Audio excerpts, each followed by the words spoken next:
Hello students, स्वागत है आपका आपके अपने यूट्यूब चैनल मैथ्स मास्टर में। तो आज हमारा टॉपिक रहेगा मैथ्स फोबिया, मतलब मैथ से डर। आपको ये बताना चाहूँगा कि जिस किसी ने भी इस चैनल को सब्सक्राइब नहीं किया है वो सबसे पहले चैनल को सब्सक्राइब करें, बेल बटन को जरूर दबाएं ताकि हमारी वीडियो सबसे पहले आपको नियमित रूप से मिलती रहे। So without wasting time let's start.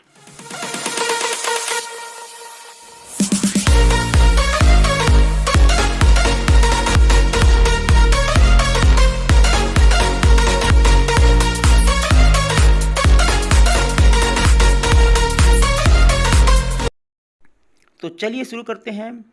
बहुत से बच्चे मैथ को एक फोबिया, एक प्रॉब्लम के रूप में लेते हैं।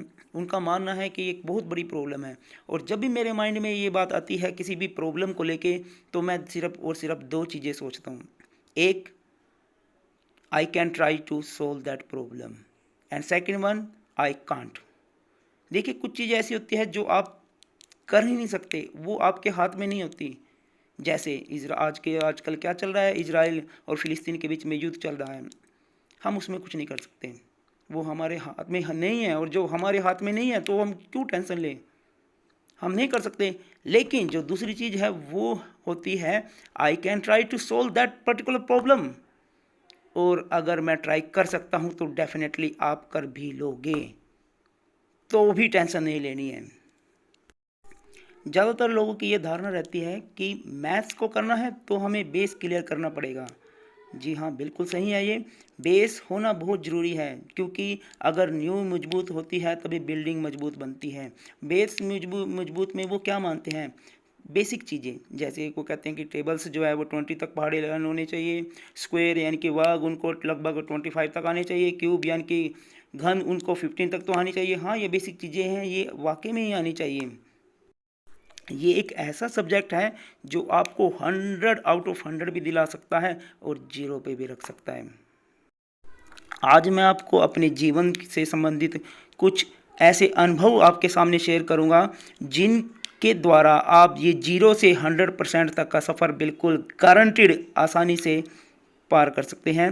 तो सबसे पहला टिप मेरे पास आता है नंबर 1 पे, फॉर्मूला लिस्ट। जी हाँ, एक बहुत ही पुराना मेथड है, पुराने समय से चला रहा है कि फॉर्मूला को हम गणित में, मैथ में जान मानते हैं। ज़्यादातर जो सवाल होते हैं, ज़्यादातर जो चैप्टर्स होते हैं वो फॉर्मूला बेस्ड होते हैं। अगर वो हमें आते हैं तो हम उनको कर सकते हैं, नहीं तो नहीं कर सकते।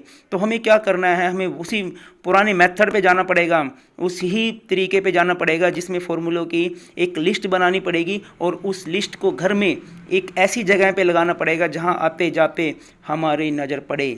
हो सकता है वो आपके बेड के बिल्कुल सामने भी हो सकता है वो दरवाजे के पास हो, या उस अलमीरा के पास हो, या उस अलमीरा पर हो जहाँ पर आप डेली दिन में 2 3 4 5 बार वहाँ से गुजरते हो, क्योंकि वो चीज़ आपकी आंखों के सामने रहेगी, नज़र पड़ती रहेगी। थोड़ा थोड़ा पढ़ोगे तो कभी ना कभी वो फॉर्मूले याद हो जाएंगे। अगर क्वेश्चन पूरा आप सोल्व नहीं भी कर पाओगे तो भी फॉर्मूला रखने से, वैल्यू पुट कर देने से आपके उसमें मैक्सिमम मार्क्स आ जाएंगे। दूसरा मेरे पास मेथड आता है, मेरा जो टिप सेकंड वन है वो है फॉर्मूला लर्निंग मेथड। ये भी एक फॉर्मूले को लर्न करने का तरीका है कि उसको कैसे लर्न करें, क्योंकि एक बहुत बड़ी समस्या रहती है बच्चों के साथ। फॉर्मूले लर्न कर लेते हैं लेकिन 2 दिन बाद, 4 दिन बाद, 5 दिन बाद भूल जाते हैं। और एक समस्या और आती है, वो मिक्स कर देते हैं फॉर्मूलों को। मतलब बच्चों के साथ तो क्या, बहुत बड़े बड़े लोगों से भी मैंने ये चीज़ सुनी है। इसके मैं एक वाक़या शेयर करना चाहूँगा यहाँ पर। एक मेरे साथी है, पीटीआई टीचर, उन्होंने मुझे, वो एक दिन मुझसे मिले और कहने लगे, सर आपका तो सब्जेक्ट बड़ा ख़तरनाक है, आपको तो बहुत से दुनिया भर के फॉर्मूले याद करने पड़ते हैं, हमारा तो ठीक बच्चों को सही रहता है। तो उन्होंने मुझे कहा कि मैं तो कभी भी फॉर्मूले मेरे से लर्न ही नहीं हुए अपने टाइम में। मुझे तो कभी एरिया ऑफ सर्कल, एरिया जो पैरामीटर ऑफ सर्कल है उसमें डिफरेंस ही नहीं, मतलब pi r square, 2 pi r, 2 pi r, pi r square क्या होता है, कौन सा किसका होता है, मैं तो हमेशा इसमें कन्फ्यूज रहा। तो मैंने उसको कहा कि इसको लर्न करने की ट्रिक होती है, एक मेथड होता है, अगर उस मेथड से कराया जाए तो आप जिंदगी भर उसे नहीं भूलोगे। उसने कहा कैसे? मैंने उसको कहा, अगर मान लो एरिया, एरिया यानी कि क्षेत्रफल, सर्कल का क्षेत्रफल, क्षेत्रफल जैसे रामफल, ऐसे ही क्षेत्रफल किसी लड़के का नाम है, ठीक है। और पैरामीटर यानी कि परिधि। परिधि किसी लड़की का नाम है, परिधि किसी लड़की का नाम है। एक लड़का है, एक लड़की है। लड़का क्षेत्रफल और लड़की परिधि, लड़का क्षेत्रफल और लड़की परिधि। एक बार क्या हुआ, वो क्षेत्रफल ने उस लड़की को परिधि को देखा रोड पे कहीं देखा उसको, तो उस लड़के ने, क्षेत्रफल ने कहा उसे प्यार दो। उस लड़के ने उसको कहा प्यार दो, मतलब पाई आर दो। क्षेत्रफल ने कहा पाई आर दो और परिधि ने उसको घुमा के थप्पड़ मारा जोर से और कहा दो पी आर, यानी कि 2 पाई आर।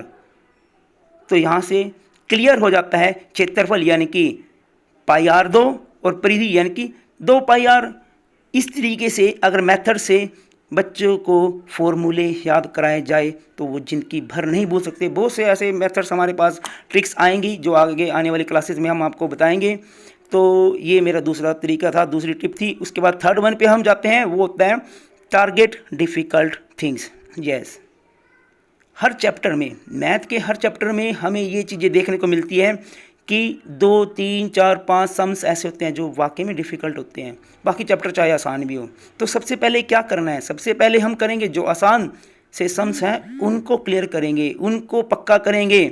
उसके बाद मैंने अपनी लाइफ में, अपनी स्टडी के दौरान भी मैंने ये चीज़ की है।